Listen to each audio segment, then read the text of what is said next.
A look at the future of media in Zimbabwe.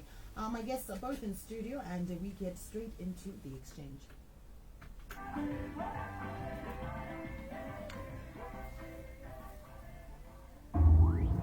The exchange on Deep Dive.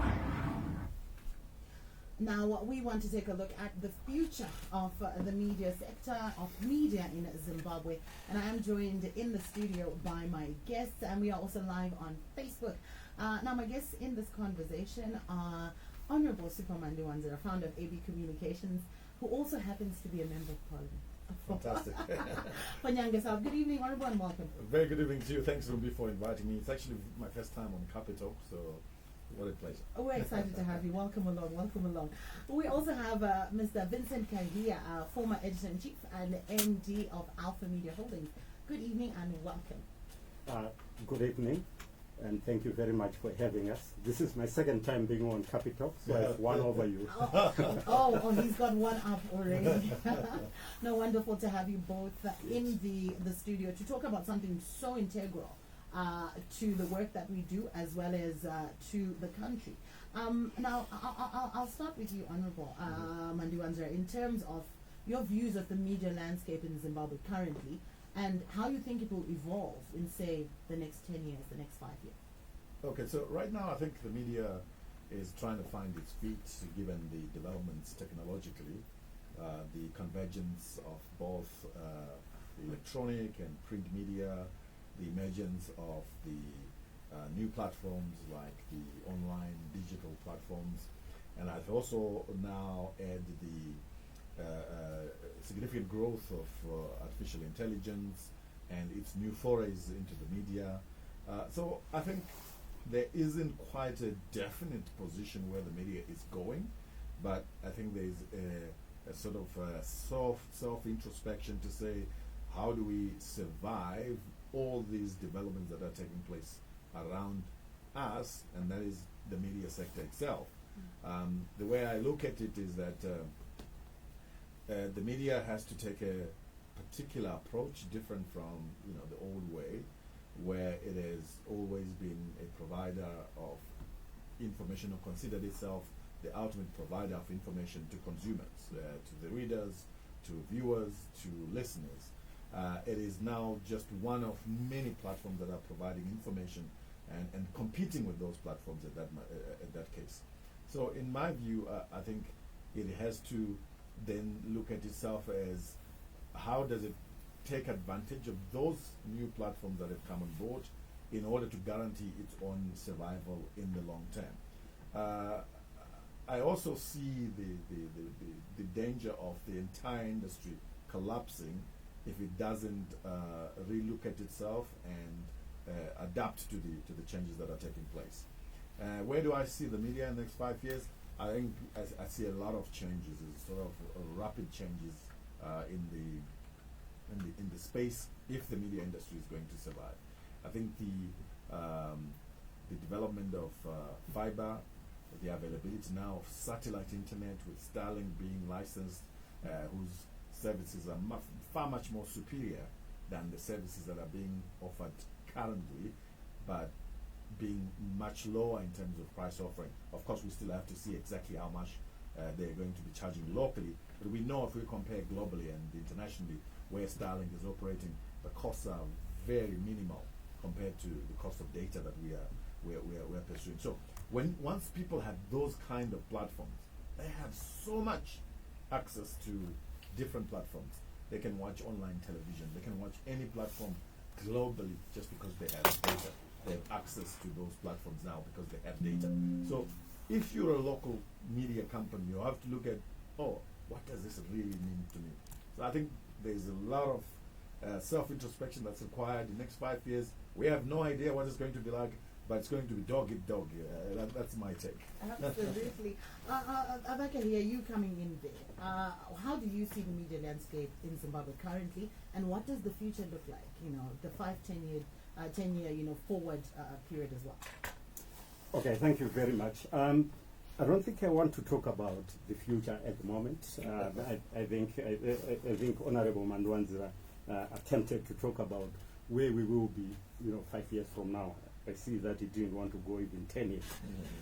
But I'll try to look at where we are at the moment and where I think we should be as a sector in Zimbabwe. I think as the media sector in Zimbabwe, we are not moving at the required speed. There have been lots of things that have happened in the media, I think, since 2010.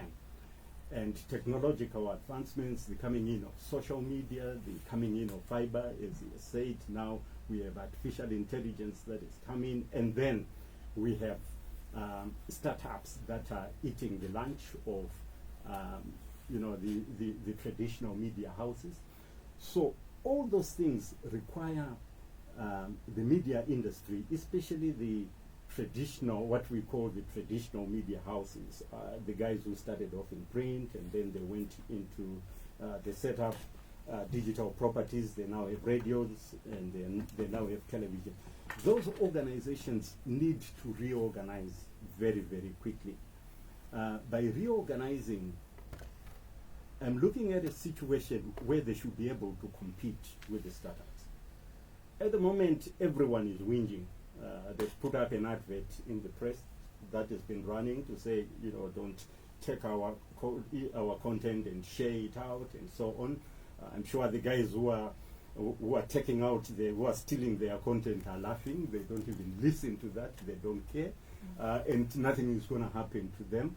I don't think they have even seen those adverts because they don't read newspapers. But what do we need to do for those guys who are running newspapers, still printing newspapers?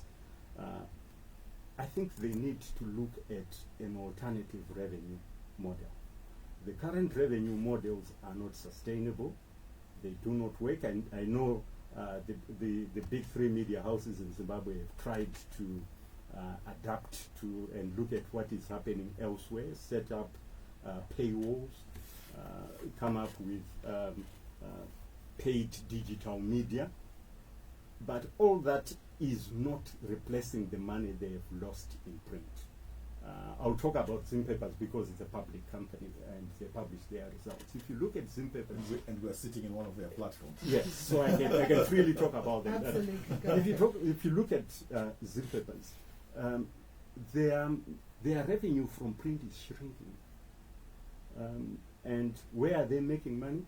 They are making money or trying to make money in commercial printing. Television still coming up, radio still coming up, but the money that they've lost in print is not coming back. So there's need to come up with an alternative revenue stream. I've been looking around and I traveled around a lot in the last 5 years looking at what's happening elsewhere. South American news media organizations have become very aggressive. Some of them are now running they are now travel agents. They do car rental. They've moved away from what traditional media was about, news and information. But they're looking at other ways of making money and try to bridge the gap and make up for all that revenue that we have lost in print. But one thing that is there for sure is that we no longer control the space that we controlled 20 years ago. 20 years ago, we controlled the information space. We could get a story, we could hold on to that story for a week, knowing that no one is going to get that story. We would publish what was called an exclusive story. Forget about that now. There's no exclusive. The exclusive story breaks somewhere on social media or on WhatsApp, and then the media, the mainstream media is chasing the ball at the moment. But they need to pick up the ball and run with it. Currently, I see them chasing the ball all over the park. The one thing that I can see, though, is that you're both talking about a rethinking of strategy going forward. Mm-hmm. The digital aspects that we speak about, are they friend or are they foe? And how can digital media play a role in futuristic Zimbabwean journalism or in current Zimbabwean journalism, Honorable Manwante? Okay, I'm going to tackle that question, but I just want to add a few points to what Vincent has just been saying. That indeed, if you look at what's going on globally, and this is not just about Zimbabwe, media organizations are transforming themselves into more than just the traditional media in providing, news and current affairs. And it gives a very good example that, when we started practicing journalism and journalists ourselves, you could actually hold on to a story for a week and say, I will not present it in the diary because I will need something for next week as well. But you can't do that anymore because news is no longer about what has happened, it's now about what is happening, or what is going to happen. We will know what the president is going to say in the speech that's going to be delivered at the United Nations. We will know what Biden is going to say at the speech at the G7 summit. We will know in advance before he's even said it, because the media, there's so much competition in it, and so everybody's saying, give me what you're going to say so we can start talking about it. But if we look at the digital space, it's about what's happening, and the news, as he said, is being broken by ordinary individuals. It's being broken by somebody who's got a camera and who has got a phone, and somebody who has got bandwidth, who's got data, somebody who's got access to bandwidth. They're breaking the news. However, that news, people still don't have much reliance on it. If it's videos, if it's pictures, people still need somebody who can explain what is actually going on. And that's where I think the profession is holding on to say we will survive. Because I think even if you have so much content of an incident at a stadium, or it's a bus that is banned, people want details. How many people have been injured? How many people have been taken to hospital? Who was there? What actually happened? Because there's so much information, conflicting information about the same incident by social media are different, because these guys are not trained journalists. So there's still a role there for journalists to play a part. Now, going to your question on what is it that, how can the media take advantage of the digital? Take advantage of the digital space. I think we've seen that a lot of the media is already taking advantage. And he says, let's talk about Zimbabwe because it's a public company. I think you're now offering $1 per month or something for subscription of all your titles. Okay, you are pretty much taking advantage of the online platform, the digital platform.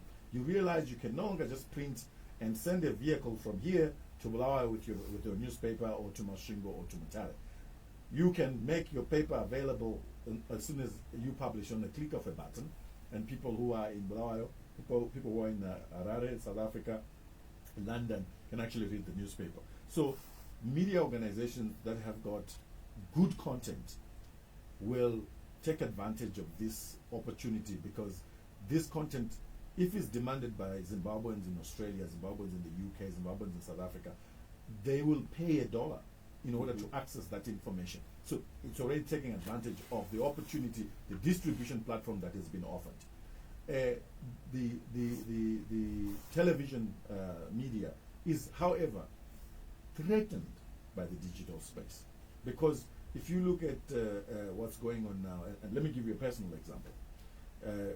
We founded AB Communications. We launched several radio stations, ZFM, Heroi, 98.4. But our desire was really to get into television.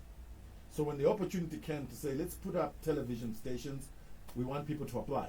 The Broadcasting Authority of Zimbabwe is going to be giving out licenses, so you apply.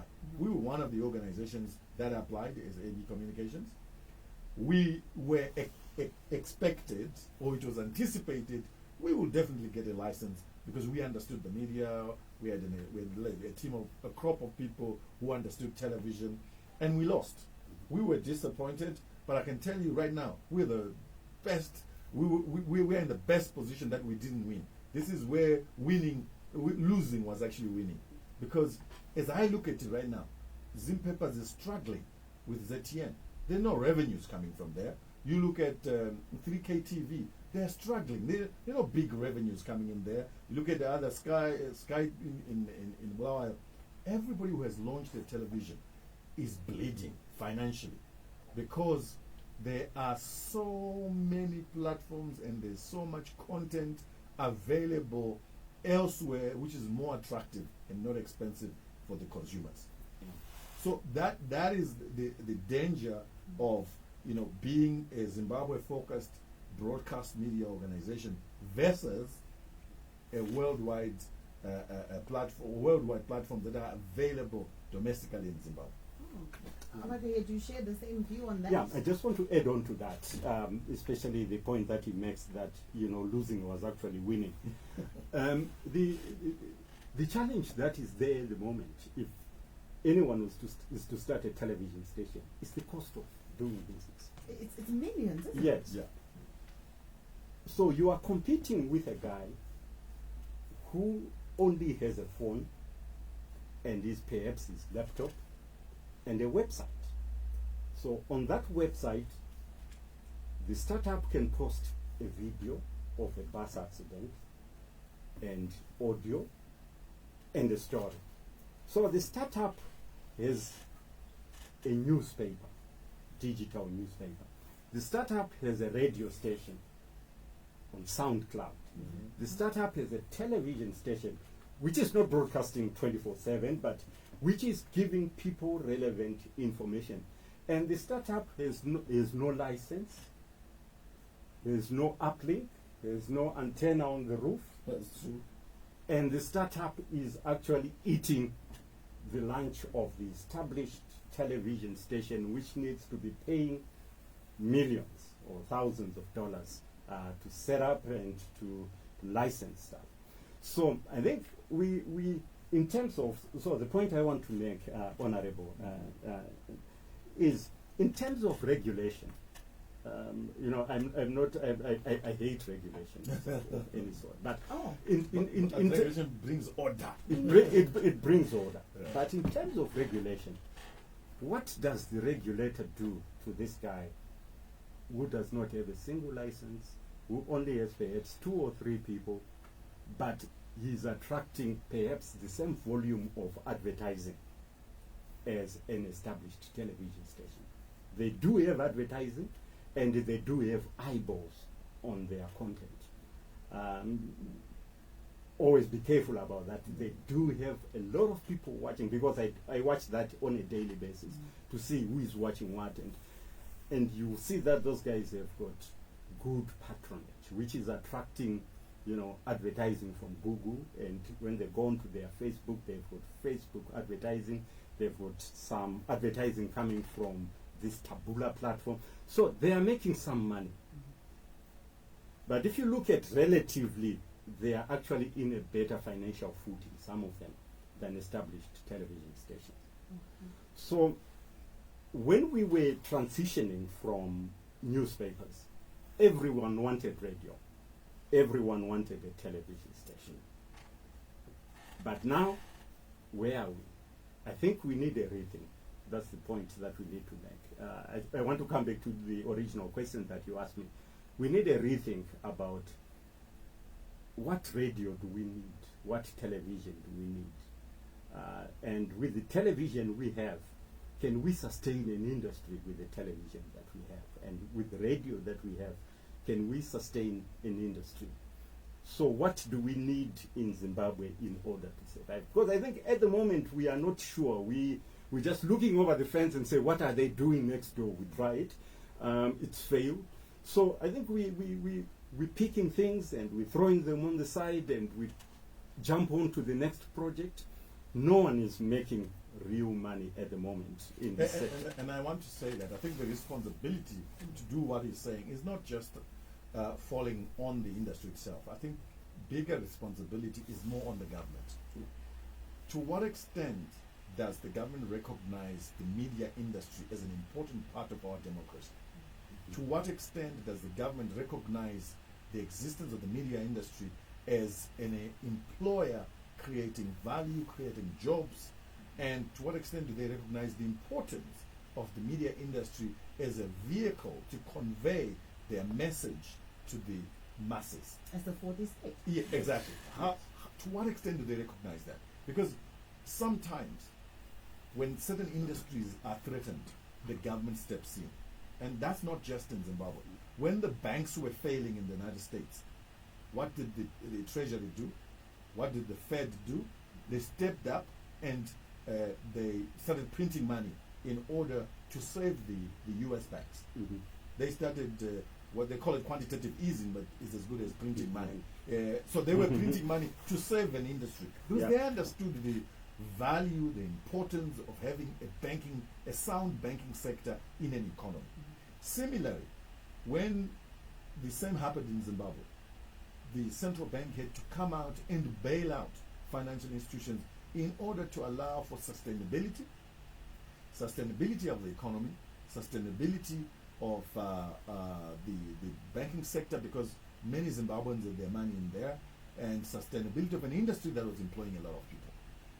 At this juncture, it is my view that government also needs to step in and say the media industry is very important in terms of information, education, and making sure that its message as government is conveyed to the people. But this industry is threatened by technological developments, is threatened by the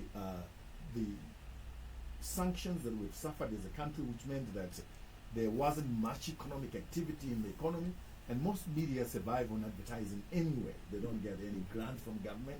They're not like ZBC. They're self-funded. Yeah, in other words. they're self-funded. They're self-funded in the majority of cases, except for Zim Papers and ZBC, because of your special relationship with the government. So, I think that there's a real need for a policy position to say this is what we're going to do to save and promote the media industry. One, I would say, direct that advertising, government advertising, go to the media industry, spend a certain percentage of your budget on the local media industry. Put policies in place that allow for the growth of the local media industry, as we've seen in other countries. We have adverts, we have products that are produced in South Africa or elsewhere that are advertised on television, on many of our platforms. The advertising is produced in other countries. And we just get the ad to run. You get the ad to run. But we want to develop the industry. We want young artists to be involved. We want young actors to be involved. We want script writers, local script writers to be involved. So we must put a policy. If you're going to advertise in Zimbabwe and you're a big brand like Coca-Cola, you must make the Coca-Cola advert in Zimbabwe. Yeah. Because you want to target our dollar. And at the end of the day, if you're targeting our dollar, so you must also spend your dollar in the local market. So I think there's a need for a number of policies that are pretty much driven by government in order to help the growth and the sustainability of the sector. I can see you coming in, but I just wanted to say, in terms of what the state has done, I mean, are the moves towards, amending the Media Commission Bill, for the Media Commission Act, for example, the Media Amendment Act as well. We're looking at moving away from IPA into freedom of information. Does that not demonstrate enough there? Yeah. I think there are two things. There are two issues, two different issues. You bring in a very different dimension. But I wanted to and coming there, I'll start with the point that Honorable Mandwanza is making about the industry. So the industry is changing, is evolving. But what we have not seen are support structures to the industry also evolving at the same speed of change. So I'll give you an example. If you are running a digital news, you've got a website. Do we have capacity, perhaps within this media organization or elsewhere, to actually go out and look for digital adverts or develop digital adverts and create digital properties to complement news on your website? The websites of most media organizations have not changed significantly over the last 10 years. Perhaps they have not. They've redone the website, but in terms of what I'm talking about, so what are people interested in? You hear people complain that, if this influencer crosses the road, she gets 50 likes. I'm sure you've heard about that. And if we do a very, very good story, we get perhaps 10 likes. People in Zimbabwe are not interested in news. No, they are. But it's how you are presenting the news. That influencer knows exactly how to package her content to make sure that it appeals to a particular audience that you or she is targeting, and she's getting the numbers. She's getting the views, she's getting the likes, and she's making money online. But what else are we offering on our websites other than a story cut from the print, pasted on the website, and we hope for the best? Forget about making money if you are doing that. There should be other ways of making money on your website. There's lots of space on your website to make money, but do we have the capacity to start thinking in that way? So if you look at other websites, I don't want to mention them, advertise for them. Yeah. But if you look at other news websites, not here in Zimbabwe, they are doing a lot more. They are now consultants. So they work with stockbrokers and they sell important business data to corporates. And we have got business websites here. Do they do that? So instead of waiting for the website to be updated on a Thursday or on a Friday, what are you doing Monday, Tuesday, Wednesday? So Monday, Tuesday, Wednesday, I'm busy creating content, which I'm taking to stockbrokers, I'm taking to investors, I'm taking to the mining sector, I'm taking to manufacturers, and manufacturers are coming to me and buying that information from me. But it's not happening. So we complain a lot about, no, the cake is shrinking. But we are participants in that shrinking. We are not doing anything to grow the cake. No one is going to come in and say, okay, now we are there at at AB. We have come to help you grow your cake. No, it's not going to happen. You have to roll up your sleeves. I totally agree. It's not going to happen like that, where anybody just walks in and says, "I'm going to help you to do that." That's why these places are run by entrepreneurs. Entrepreneurs must look at how do you survive, how do you maximize the opportunity that you have, how do you circumvent the difficulties that are there. In reality, you just watch what others are doing. You look at Malawi, you look at Kenya. Most media organizations are, like you're saying about South America, are offering services that are beyond the media, but are somehow related or connected to the media. I saw an advert in one of the international platforms where a Malawian media group was looking for microfinance managers to run a microfinance business. Yes. And somebody will say, but what's the relationship between a newspaper organization or radio organization and a microfinance institution? And we have others running a courier service in Tanzania, in Kenya, where media organizations now, as part of their business, running courier services. Now, what is the connection? If, for instance, Zim Papers is still in the business of printing in Harare and distributing hard copies in several towns around the country every day, what stops Zim Papers from offering a courier service? If you have anything to send to Kadoma, to Kwekwe, every morning we are sending it. Okay? So what stops them from doing that? Similarly, the Malawian organization is very smart, because what it is doing is basically creating competition to those in the microfinance space. But they will be in a better space because a microfinance organization, one of its biggest budgets is advertising. Yeah. So they will no longer need to spend money on advertising because they are a media organization on their own. So they will advertise for free on their platforms their microfinance service. So there are these opportunities that are now emerging where either you do it independently as a media organization, or you go into a strategic alliance with one and partner on an initiative in order to survive the current economic circumstances. Not just Zimbabwe, but globally, because understand this is not just happening in Zimbabwe, it's happening everywhere. In South Africa, Media 24 has just closed how many newspapers? They've closed Bild, Rapport, City Press, Daily Sun, and the soccer magazine Soccer Lad Duma. And end of September, they are shutting down. And what does that tell us then? Because they're digital, they're online, and if we're saying this is the strategy that will work, how do we... So they are stopping their print properties. All these were print properties. All this will now be digital. But what is happening is 400 jobs are going to be lost.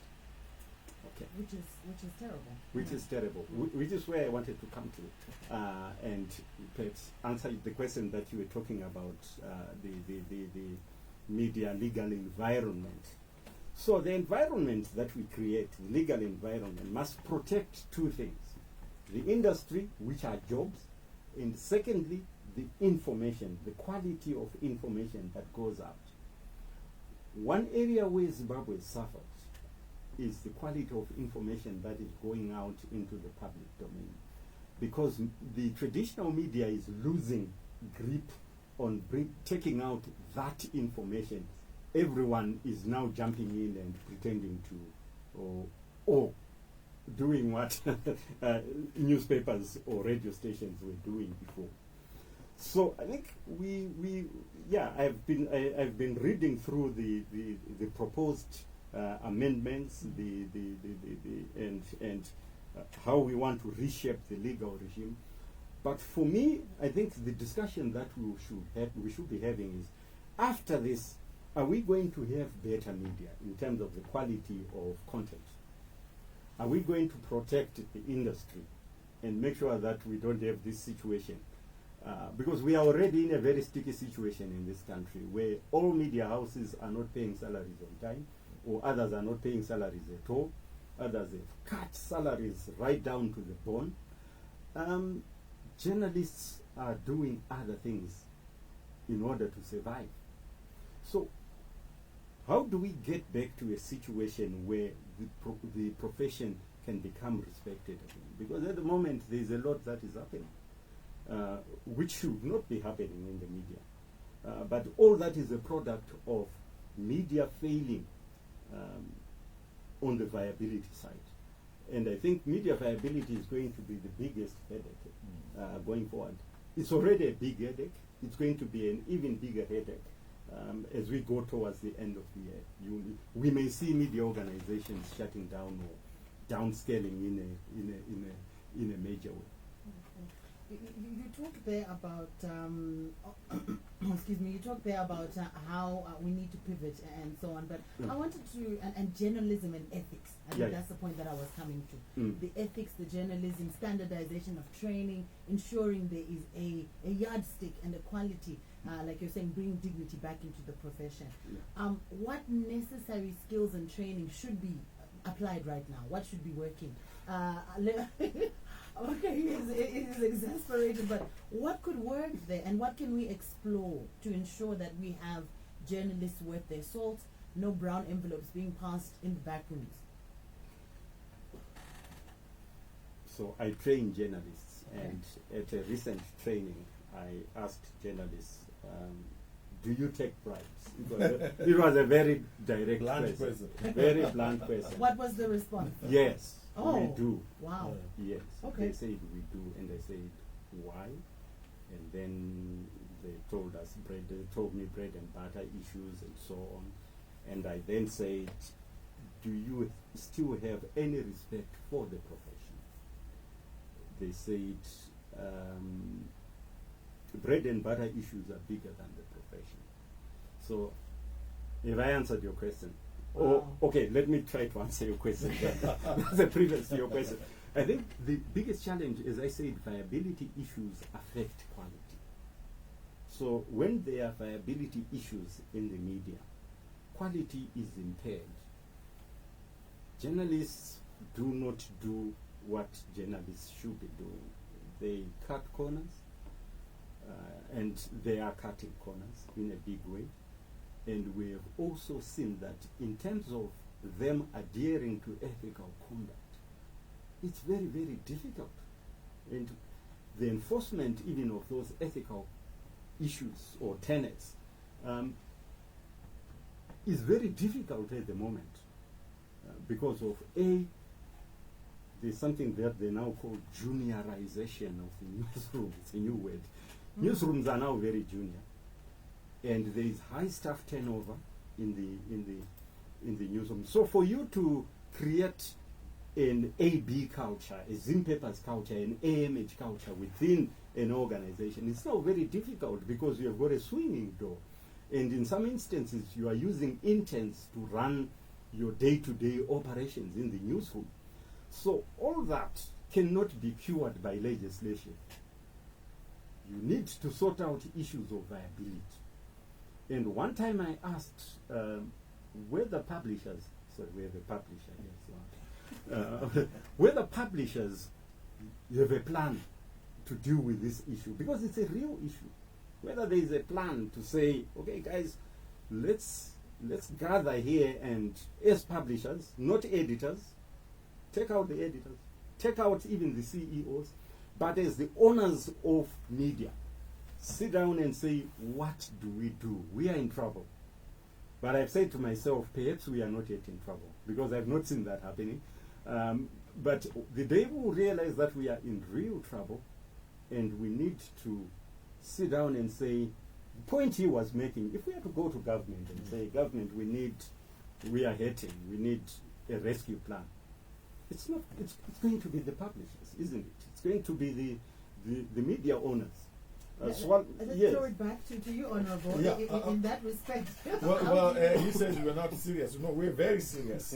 But I think to, in order to protect my profession, to protect the journalists and defend them, I don't think that they're surviving in isolation. I think we're seeing these problems across the board. And the environment, not just in Zimbabwe, by the way, globally, the global economy is in difficulties. Zimbabwe's economy is in difficulties because of what's happening globally, but more importantly, because of what we've gone through over so many decades, the economic sanctions. So, I try to do mining. I go to the provincial mining office, whether it's in that province or that province or that province. For me to get a photocopy or to get it, I have to pay some guy in order for him to do the work that he's supposed to do for me. Okay? In order for certain things to happen, I have to, do a facilitation effort to make those things to happen. Those are not journalists. So let's be fair that, yes, there are difficulties, but it's not just the journalists themselves. I think, what publishers should do, and I think the engagements have already started. I was at one seminar or workshop that was organized by was it MISA or Media Alliance, Media Alliance of Zimbabwe, MAS, and they were talking about how to media sustainability. And one of the things that I said there, which was completely misunderstood, was we cannot clamor for government to license more institutions, because what you're doing is you're asking government to just churn out these organizations whose success is very, very much in doubt. What you want to do is to make sure that those that have been licensed are actually successful in the first instance. So it's not about protecting my interests, it's about understanding how things work in an industry. You cannot license more than 10 mobile networks in this country. No one will survive because, there's just not enough a market to sustain them. Yeah. Similarly, you cannot license a certain number of television organizations in this country because the economy will not sustain it. You cannot sustain a number of community radio stations in this country because the economy will not be able to sustain it. But people don't understand. The Zimbabweans have been influenced from outside that in order to appear like you are a democratic society, you must have all media all over the place. If you go to other countries, it doesn't work like that. It's all organized, depending on the size of the economy, geographical location, things are done orderly. So I think, in my view, and I expressed it there, what is required is government sitting down with the media organizations and the publishers and all the media owners and say, let's find ways to make it sustainable. And I give one example. The government collects a tax from everybody who owns a radio station or who owns a radio receiver or a television receiver. Yeah. There's only one beneficiary of that tax in the whole media industry, and that beneficiary is the national broadcaster. And the national broadcaster indeed must benefit from it because they have national responsibilities that most of us who are in the media space don't have. However, They then come to compete with Capital, with Star FM, with ZFM, with Hawaii, with 98.4 in the market to look for advertising. They're getting a free contribution from the taxpayer. They are also coming to squeeze the space to get money from the market. So I said there are two things. We either say no, continue to get a tax and survive from that tax, or let's have a portion of that tax going into a media fund, which is accessed by all media organizations at a concessionary interest rate, so that we sustain the media. They go into other businesses that are connected to the media to allow for sustainability. That's just one example. Yeah. Indeed, we're fast running out of time. I'm looking at the clock and I'm like, oh no, we have this so much to still go through. But as we bring the conversation to a close for this evening, Abaka, here your recommendations for the future of the media industry. Okay, I've got 3 words: plurality, diversity, viability. So what we have been pushing for lately is plurality. We have too many. We now have so many, not too many, so many outlets. But that plurality, has it brought about diversity? Do we have a broader spectrum of content that we can say we are consuming? I'm not sure about that. Has it brought viability? Has it created what we call media wealth in this country? I doubt that. So sometimes this is the point that is making, which I sometimes differ with, but sometimes I think it's making sense. Plurality. And today, is it? We are not fighting. So plurality, I think, is not always going to bring diversity and viability, but there's need to make sure that those 3 terms, those 3 words, can sit in the same basket. If we can be plural and diverse and viable, we are in the money. A wonderful and honorable Mandiwanzira, the future of the media industry as briefly as you can. Okay, the future of the media industry is in our hands. We have to transform. We have to take advantage of the new technologies that are coming up, but we have to get into spaces that we have always thought they are not our spaces. So, like other media organizations are doing, we have to be in telecoms as a media organization. We have to be in banking and finance, microfinance as a media organization. We have not necessarily farming, things that are connected. We have to be in trading because we can advertise it on our radio stations. We have to be in outdoor media, outdoor advertising. We can do a whole lot more than we were used to. So what we simply need is an understanding from everybody that we are going to get into spaces that we're not used to. So in fact, if anyone wants to play a part in the future of the media and you are in other industries, talk to the media right now. Wonderful, thank you so much. As I say, we have run out of time, but what an invigorating and insightful conversation. I really want to thank my guests this evening, Honorable Superman Diwanzira, thank you so much, and Mr. Vincent Kahia, thank you so much, gentlemen. Thank you very much for having us. Wonderful, and with that, the time is 8 o'clock. It's time for news.